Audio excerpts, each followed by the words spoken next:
make a noise? It does. It makes a ding noise. Oh, hello. Hi, everyone. Sorry about that weird start. I don't think we were on.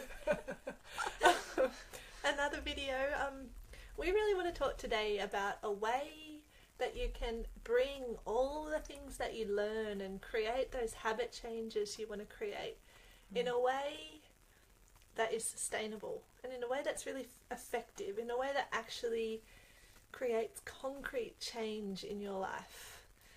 And this is a big topic because we live in such an age of information overload. There is so much information out there. Like, actually learning the things is not really an issue anymore. You have access to everything you need to know. Google anything, can't you? Anything you need to know. The learning is not the issue.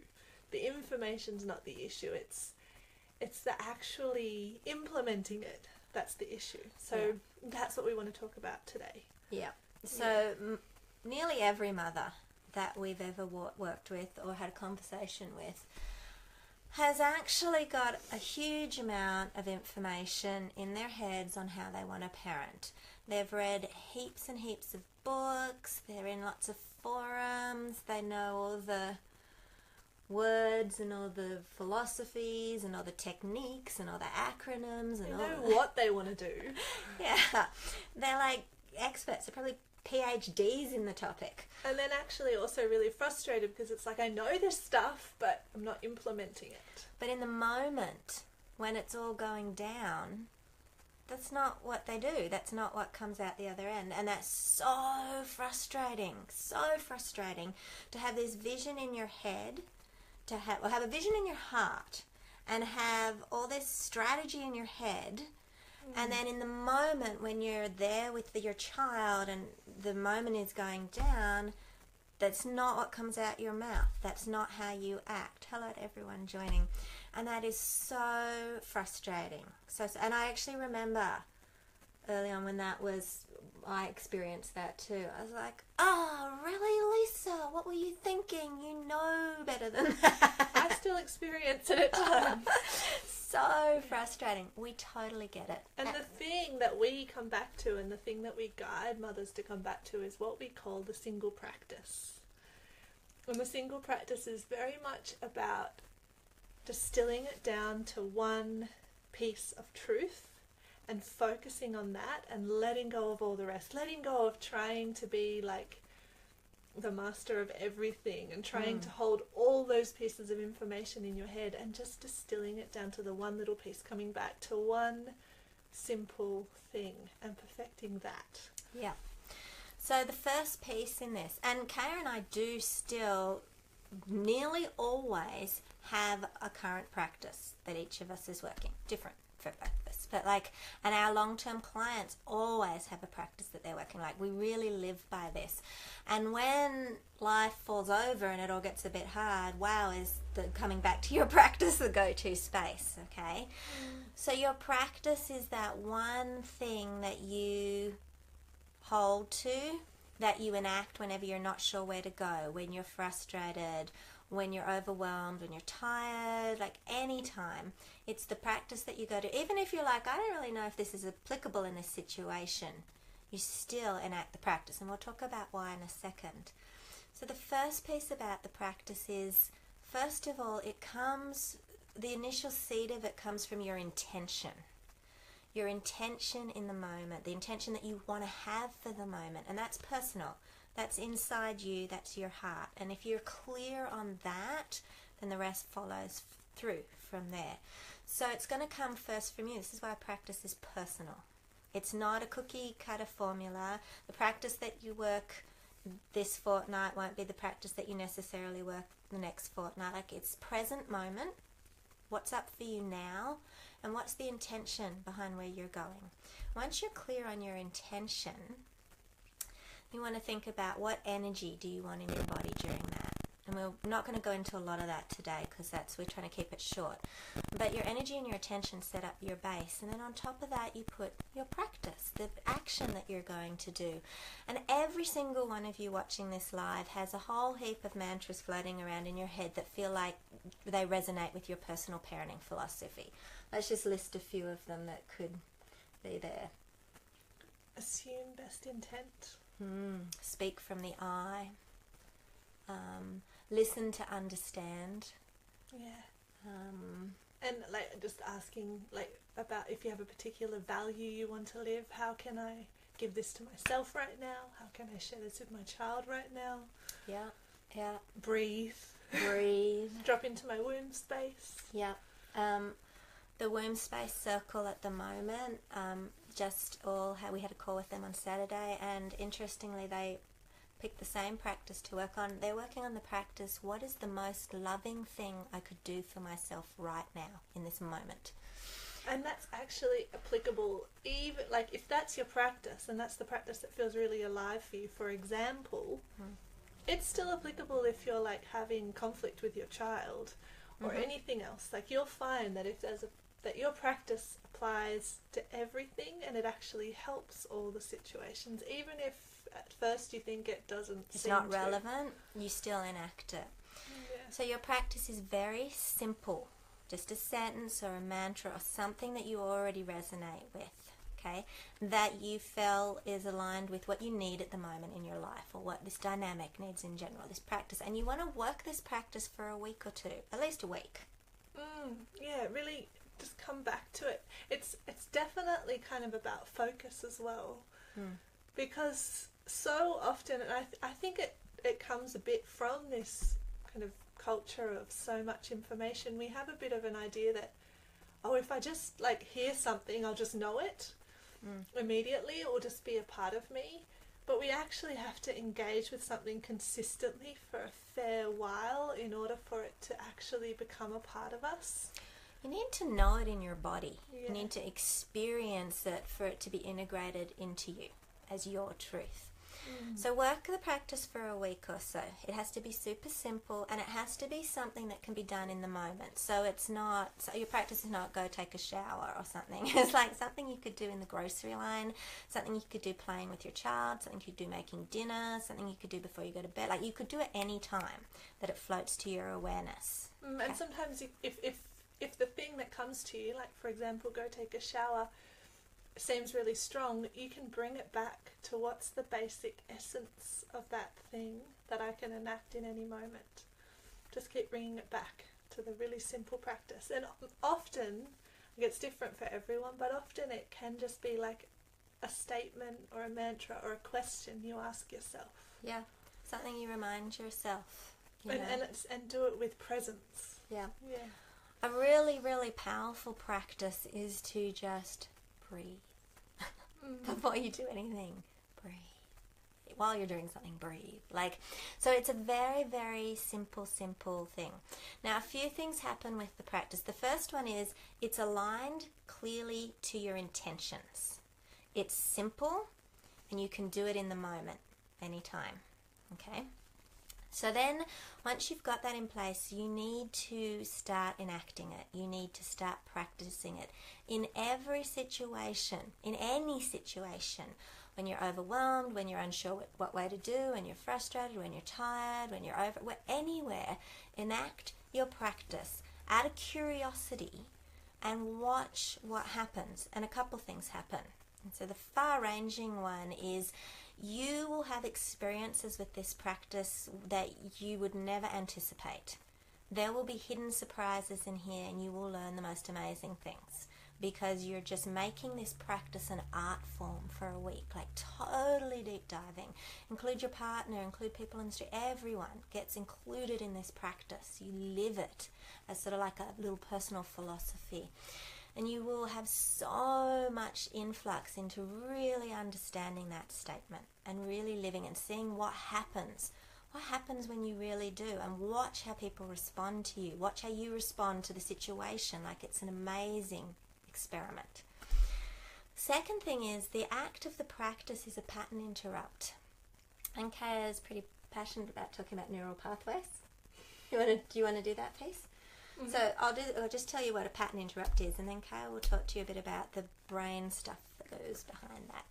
So a pattern interrupt is you need one very simple thing that can break the default pattern that's always going to keep running. Okay, so often when we get triggered, we have a default pattern that whoosh just initiates and starts. If you can get somewhere near the beginning of that, and you don't even need to get into the very beginning of it. My phone's telling me we're low. We'll see how we go. You don't even need to get right to the very beginning of the dynamic, but somewhere at any point along that habitual path, you enact your practice, you broke the pattern. It's called a pattern interrupt. And as soon as you break the pattern and enact your practice, you're automatically put into a place of conscious choice. And this is where all your power lies. It's in the position of choice. How will I show up in the next moment, and the next moment, and the next moment? And you will be completely amazed that when you get out of your triggers and your pattern, how much you actually have available to you in your mama mind. So many things will naturally flow if you can just pattern interrupt. Okay, so that's the first piece. It's going to trigger. You can do the neural pathway stuff. Yeah.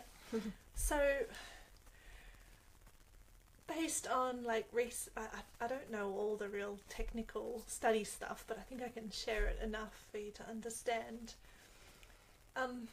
Looking at like the ways that our brain works, people have discovered that when we do certain things certain ways over and over and over again, it creates neural pathways that can get quite entrenched, and then it's really hard for us to do something different, because just like in everyday life, you can relate to this, it's easy to go back on the roads that are well trodden, like we just kind of fall into them. And because they're so entrenched, they're like highways inside our brain, inside our nervous system. Deep grooves. It's really hard to create changes. But if you just focus on just like one of them, then without it's like not trying to do everything at once, just focusing on one. Just like Lisa was saying, make that your art form. Then that one neural pathway, you are actually you're creating a new road in there. Like you're actually dismantling it and building a new one. And when the new one gets built, it becomes stronger and stronger. And once it becomes really embodied for you, you've had a continued, consistent experience with it, eventually it becomes something that you don't have to put much energy into. It's normal for you. Mm-hmm. So one at a time, you're slowly repatterning your brain. Brain is very, very malleable. It is, yeah. It is. They're learning more and more about it all the time. It's totally able to be reshaped. When you work a practice, you're jumping out of one pathway with the least resistance possible, just something very small and simple, and you're starting to lay down a new habit or neural pathway. You start to lay that down, and it will, at some point, its path gets trodden enough, it becomes the new dominant groove. And so that's where you will automatically jump to. But you can't do that trying to do so many things at once. No, you can't do that on 100 different neural pathways all at the same time. Even 5. Too hard. Probably even 3 or 4, but you know. So you just want to pick one and keep it simple. And it does become your new go-to, your new default eventually. It absolutely does. I've experienced it so many times. I've actually watched my kids now take it on too. It's sort of contagious after a while. Yeah. We're all very, very big into saying we need space. It's also, like, there's the whole brain bit, and this is probably all even more connected than what I'm making it sound like, but it's also something about accomplishment as well, like the emotional experience of when I have just stuck to one practice really powerfully and deeply and let go of all the rest, and I can really feel how that's shifting in me. That creates confidence and a sense of celebration that then builds on itself, and it's like, I can do this, now I can do it with the next, and it just kind of keeps cascading. Yeah. So the women that work with us in our group programs or for a longer period of time will always have an active practice, and without fail, when we ask them how it's going and what they're thinking, and all the letters, the notes that they send us and stuff is always like, my God, the transitions in me, the transformation's been so profound, it's crazy, and I didn't really even see it while it was happening. It just, now I'm looking at it like, oh my God, that's really common, and that's common when you're working a practice, that the transformation is just happening, and it's not such a struggle, it's not so hard, it's one little piece that you're committing to. Present moment, single practice. And another really awesome important piece here that I love about it is you will look back on the practice and look back on the times when you implemented it and go, oh, I was parenting in alignment with my values. I was parenting in a way that kind of matches up with that vision in my head for how I want to be showing up. Because the practice is built at its foundation from that space. It's not a static acronym that you read in a book. It's already coming from your values. You're just enacting it in a tiny little piece over and over and over again. And you bring yourself fully into that aligned vision that you want to be showing up as a mother. Absolutely. Over and over and over. And that doesn't mean like it could actually come from like an acronym in a book. It could. But through like that's my intention and that's that thing that really matches it. That's really your aha from inside. Like, yes, that is something that I really need to be focusing on right now, or that would really serve me, or that would really serve this situation. Yeah. And they definitely can be relational as well. They're not all only about you. Like it can be about like really receiving someone or getting down on your child's level. But when they're relational, kind of make sure that they're not based on someone having to respond in a particular way. Like it's about how you show up. Yeah. Yeah. So I did a practice several years ago now, and we were exploring some of these elements that we were going to be teaching, and it stands out because it was quite a memorable day. I just picked a fairly common practice for us in our work, which was the act of holding space for someone. I'm not going to explain all that right now. But so that was my mantra. When anyone came into my presence, I was going to hold a really strong space for them. This is not a practice that I could have done like continually forever, because you have to be in a very set mind frame to be able to really hold space for someone. Like you can only give what's inside you to give. But I decided to do it for a 24-hour period. And I did it with everyone. I did it with my children. I did it with my partner. I did it with people at the grocery store, like the grocery lady. I did it with Kaya. I did it with everyone. And it was amazing to me to watch people respond to having someone so present and so there when they came into the room and so focused with them. It was an amazing experience, and it was just, I only worked that for 24 hours. And I also used it when I didn't think it was relevant, like I was in the bath, I was going, oh, there's my practice, what could I do here? I held space for myself.